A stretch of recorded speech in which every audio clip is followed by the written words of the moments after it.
Предлагаю вашему вниманию укороченные пинетки с бисером. Бусинки очень мелкие, не делала больших интервалов, а сделала кривый хвостик немножко побольше, чтобы у меня полностью весь ряд был по толщине одинаковый. И с этой стороны мне не нужно, а нужно вот с этой стороны. Я аккуратненько кладу ее на изделие, на свое.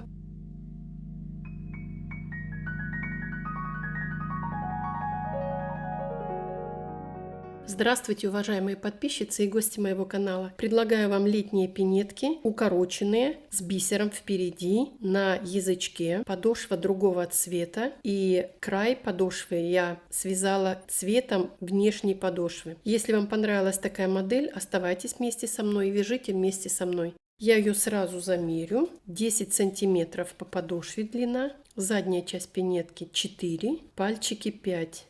Высота задней части пяточки 3,8. Боковинка очень маленькая, где-то меньше чем 1,5 сантиметра. Глубина пинетки 3,5, ширина 5,5. Вот такая у меня пинеточка получилась. Я начинаю. Немного о материале. Пинетка у меня связана из меланжевой пряжи. Основной, конечно, розовый, но здесь добавлена одна нить белого цвета. Нитки очень интересные. Они были в упаковке 3 штуки. Вот они, 2 еще новые.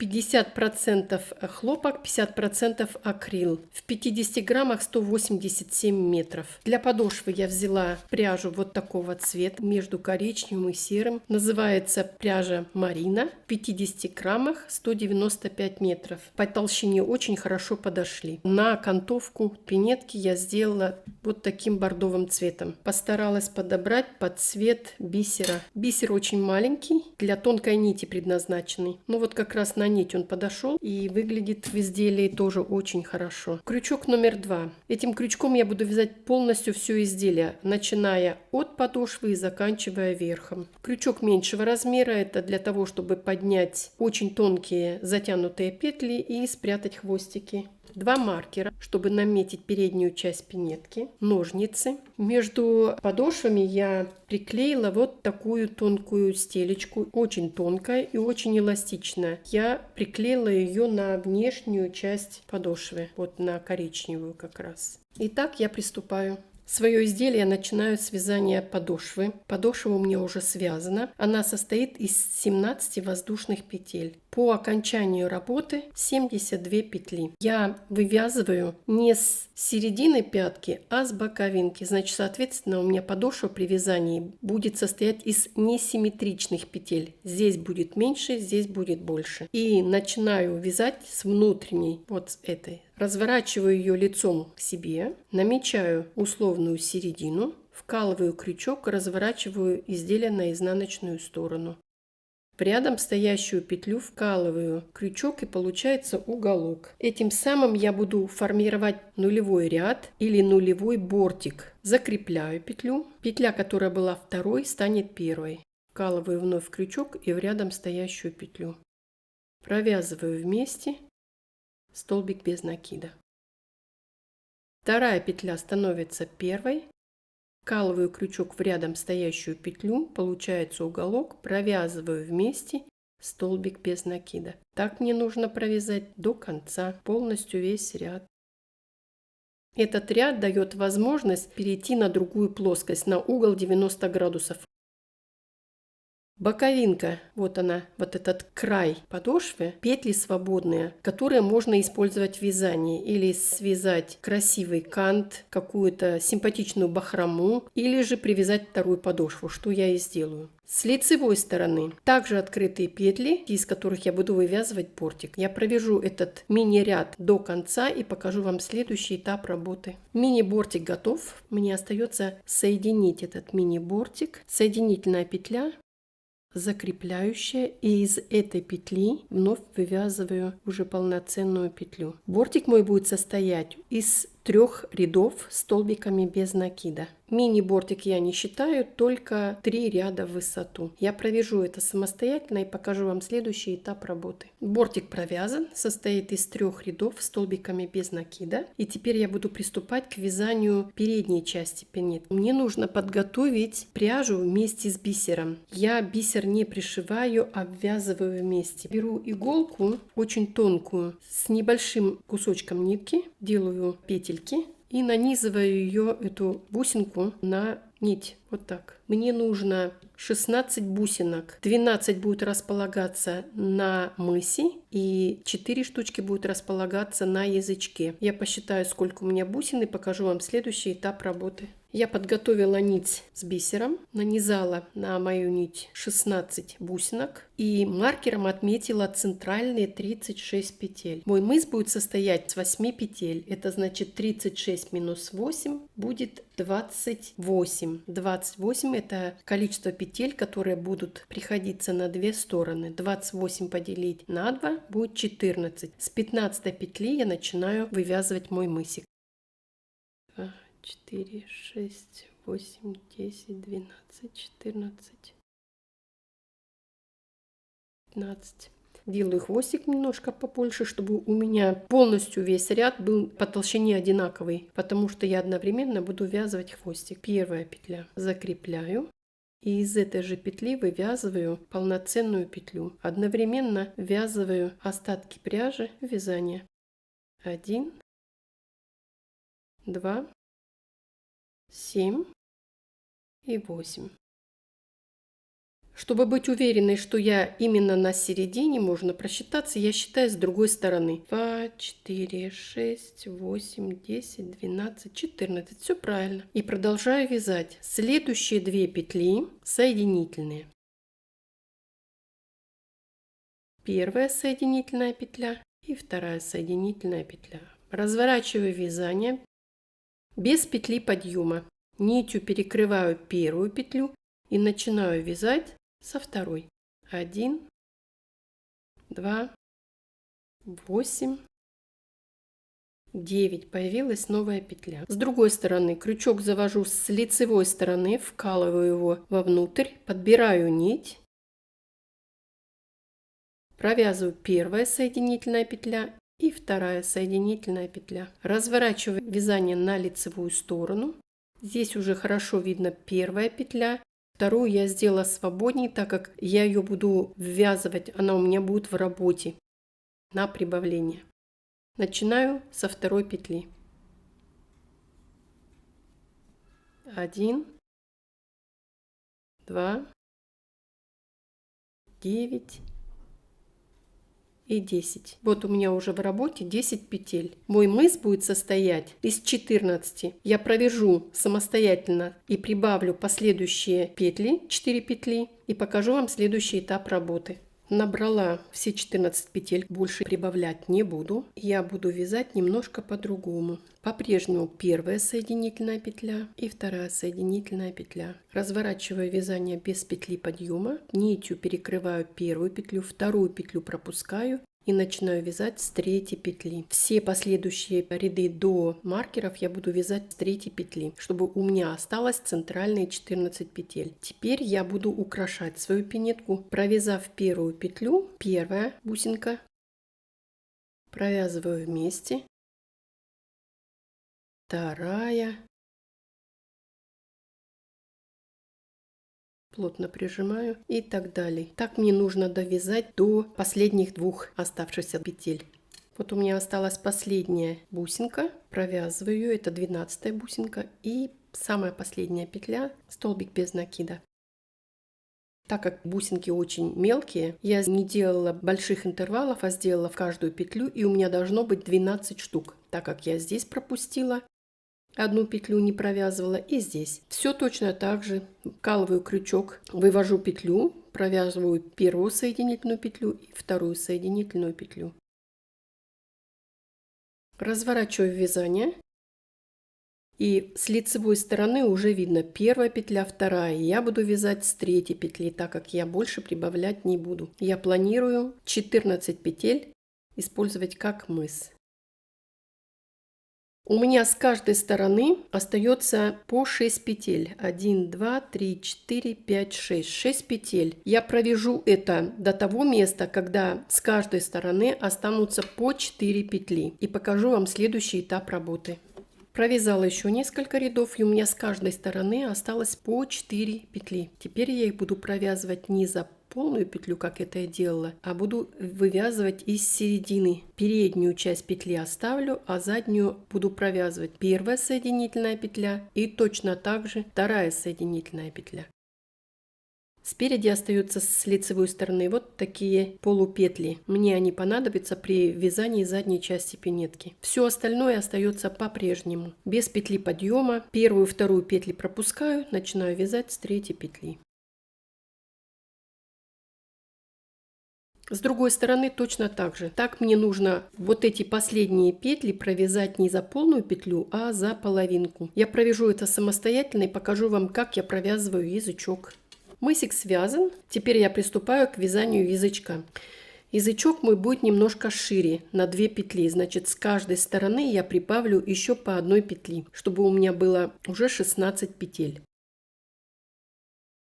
На другой стороне будет точно так же. Последняя петля, я буду вывязывать 2 петли. Высота язычка, я считаю, от начала вывязывания мысика должно составить 22 петли. Я провяжу это самостоятельно. Вот отсюда начинаю считать. Провяжу это самостоятельно 22 петли и покажу вам следующий этап работы.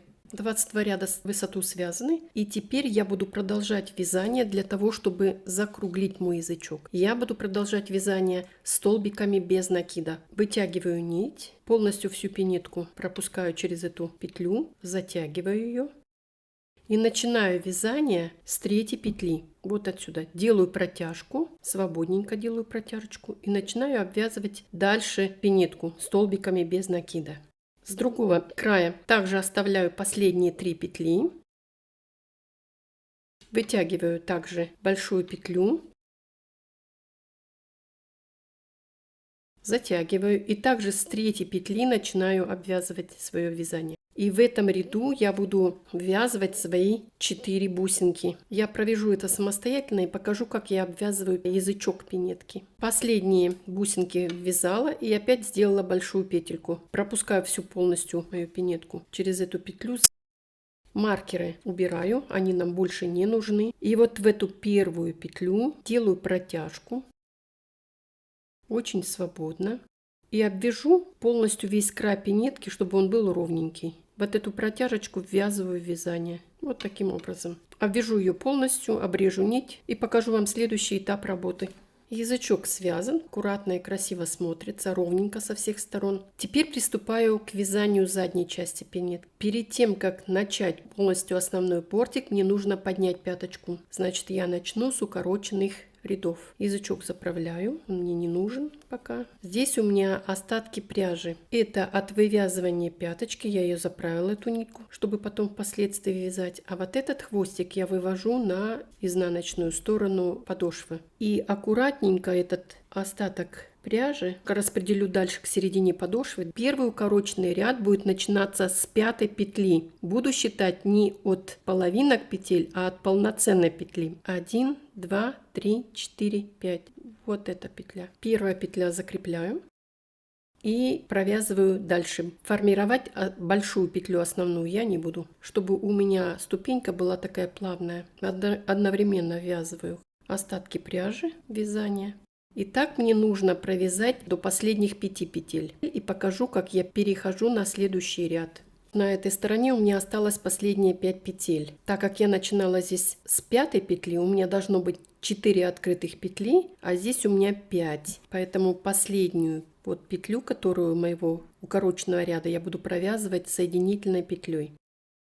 Вытягиваю нить. По принципу язычка через петлю протягиваю и делаю узелок, делаю протяжечку и со 2-й петли вывязываю следующий ряд, укороченный ряд. Протяжка должна быть свободненькая. Вот таким образом, столбиками без накида. По окончанию этого ряда оставить 2 петли и вот эту последнюю петлю самого ряда сделать соединительной петлей. Я провяжу это самостоятельно и покажу вам следующий этап работы. За счет провязывания 2 укороченных рядов я сделала подъем для пяточки. Теперь я приступаю уже полностью к задней части пинетки и буду использовать вот эти половинки петель, которые у меня были. 1, 2, 3, 4. Начну я вот с этой стороны, со второй петли. Вот с этой. Закрепляющая петля. И из этой же петли вывязываю полноценную петлю. Одновременно ввязываю остатки пряжи.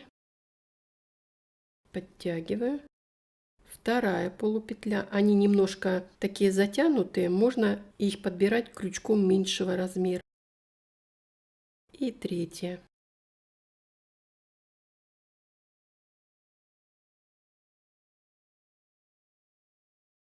Теперь перехожу на полноценные петли вот, и буду вязать столбиками без накида полностью всю заднюю часть пинетки. Дошли до первого укороченного ряда. Вот это первая петля, с которой я начинала первый укороченный ряд, так как она была не сформирована и очень тонкая, я беру ее вот с этого нижнего ряда. И теперь уже поднимаюсь наверх. Точно так же в этом же втором укороченном ряду. И поднимаюсь наверх.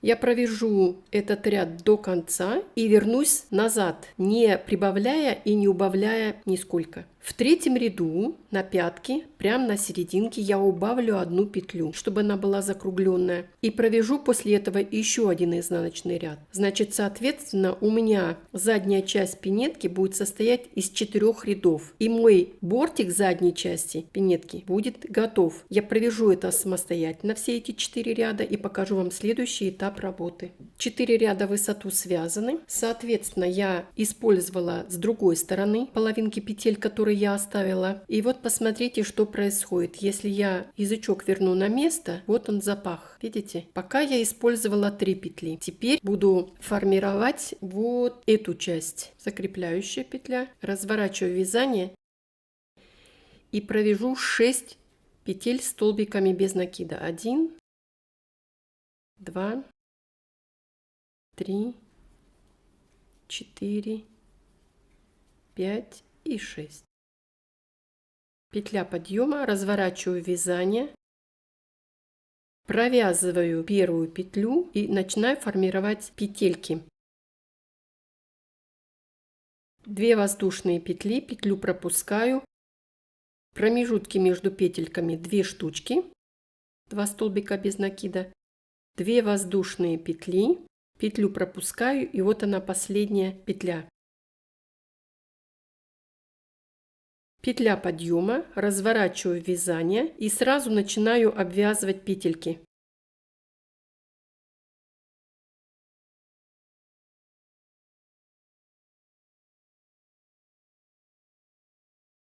Арочка 2 петли, 2 столбика без накида. Промежутки между петельками также 2, так как я провязывала 2. Арочка 2. И вот с этой стороны самая последняя петля соединительная. Вот что у меня получилось. Отрезаю нить и прячу ее в вязание. Одна сторона готова. Приступаю ко второй стороне. Также отсчитываю 6 петель. 1, 2, 3, 4, 5, 6. Также с лицевой стороны провязываю все 6 петель столбиками без накида. 1, 2, 3 и так далее. С изнаночной стороны сформирую точно так же 2 петельки и их потом обвяжу. Я сделаю это самостоятельно, потому что здесь вообще никаких проблем нету, и покажу вам следующий этап работы. Высота пяточки недостаточная, я хочу ее еще больше поднять, поэтому я вновь сделаю 2 укороченных ряда. Начну я первый укороченный ряд с 8 петли. 1, 2, 3, 4, 5, 6, 7, 8. С 8 это значит интервал 7 петель. По принципу 2 укороченных ряда точно так же я буду вязать верхнюю часть. Еще один подъем. Все точно так же. Не формирую одну петлю для того, чтобы был плавный переход, плавный подъем. Здесь 8-я петля будет провязываться соединительной петлей. Вытягиваю петлю, формирую узелок. С 3-й петли начинаю вязать следующий изнаночный укороченный ряд. Я провяжу это самостоятельно и покажу вам следующий этап работы. Провязала 2 ряда укороченными рядами. И чтобы все были ровные края, я обвяжу полностью всю заднюю часть пинетки столбиками без накида. Теперь в работу вступает самая первая и будет самая последняя петля. Закрепляю и обвязываю полностью всю заднюю часть пинетки столбиками без накида. Одновременно остатки пряжи ввязываю в вязание. Так мне нужно это сделать до конца. Не забыть забрать вот эту последнюю петлю, обрезать, спрятать хвостики, и потом я вам покажу следующий этап работы, как я провязываю вот этот заключительный кант верха пинетки. И буду обвязывать пинетку с изнаночной стороны соединительными петлями. Петля должна быть не очень толстая, не очень такая широкая и не очень затянутая, средненькая. Этот соединительный кант играет двойную роль. Вот в данном случае дает уплотнение, толщину дает канта, не дает растягиваться пинетки. С дизайнерской точки зрения украшает ее. Мне очень нравится. Я провяжу этот кант самостоятельно, укреплю заднюю часть пинетки, обрежу нить и покажу вам следующий этап работы. Укрепила задний край пинетки с соединительными петлями. Пинетка практически готова. Осталась небольшая часть работы. Это укрепление подошвы и вывязывание шнурка. Шнурок у меня уже есть. Это кругленький, я его называю полый шнурок. На моем канале вы можете посмотреть вязание шнурков. У меня их там 2 вида. Полый шнурок и плоский шнурок. 38 сантиметров. Если вы будете вязать сами, можно и купить. Перед тем, как укреплять подошву, я сначала выворачиваю пинетку наизнанку и удаляю все хвостики, которые остались при вязании. Если это сделать после того, как укрепить пинетку, то это будет намного сложнее. Я прослойку проклеила не полностью, а только ее наметила. Видите, хвостики торчат, для того, чтобы вот край пинетки оставался эластичным и не проклеенным. Для того, чтобы наметить, я аккуратненько кладу ее на изделие на свое. Намечу, чтобы она не съехала. Буду обвязывать с внешней стороны. Вот с этой стороны. Крючком подбираю 2 полные петли и буду обвязывать с соединительными петлями по лицевой стороне. Делать я это буду свободненько. Вот таким способом. Мне нужно обвязать полностью всю подошву. И потом я покажу, как я вот эти хвостики, куда я их прячу. Пинетка практически готова. Осталось 2 хвостика. Я вывожу в одну сторону. Я вывожу ее на внутреннюю сторону, как правило. Я сначала вывожу в одну сторону, а потом забираю в другую. Разворачиваю верхнюю часть изделия и крючком ищу эту точку, чтобы забрать ее. Это точка. Разворачиваю изделие наизнанку, делаю узелки и распределяю по внутренней части между 2 подошвами остатки ниток. Отрезаю. Вновь выворачиваю и распределяю равномерно. Тем самым я вытягиваю изделие, расправляю его, вставляю шнурок, заправляю вовнутрь. Обратите внимание, я не использовала люверсы, но все равно смотрится очень красиво. Вот такая пара у меня получилась, и думаю, у вас, если вы вязали вместе со мной. Большое спасибо за просмотр. Я желаю вам мира, гармонии. Вяжите в удовольствие. Дарите свои пинетки внукам, племянникам, знакомым, соседям. Получайте от вашей собственной работы удовольствие. Если у вас что-то не получилось, то получится обязательно в следующий раз. До свидания, до следующих встреч.